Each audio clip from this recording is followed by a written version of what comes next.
আমি কি অন্যায় করছি? তোর মতো মারার লাগে আমার অন্যায় খুঁজে লইতে হইব। যা বড় ভাই আপনি একটু নিচে নামেন তো। এছাড়া মুখ লিয়া এই, নামেন প্লিজ নামেন ভাই। মুরব্বী এই ছেলে আপনার সঙ্গে কি করছে? আমার রিক্সা 40 টাকায় ভাড়া করছে 13 নম্বর, সে আমার কইতাছে 16 নম্বর যাওয়ার জন্য। আমি কইছি যদি যাইতে হয় তবে আমার ভাড়া বাড়াই দিতে হবে। এই লেগে সে বলতেছে আমার নাকি গাড়াইবে। যাই তুই চুপ কর। কি কথা আমার মারলেন কেন? তোর পয়লা অপরাধ তুই আইছস 13 নম্বর রোডের কথা, তুই যাবি 16 নম্বর রোডে, বাকি টাকাকে দিব। তোর 2 নম্বর অপরাধ বাপের বয়সী একটা মানুষ, তাহলে তুই তুই করে কইতাছ কাকা ওরে মারেন, থাপ্পড় মারেন একটা। বাবা আমি ওরে মারমু কেন?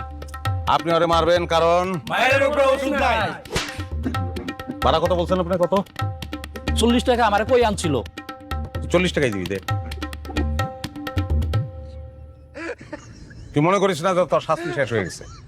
টাকা আনছে ওঠেন, তুই ওঠেন, তুই এখানে ওঠ। ওঠ!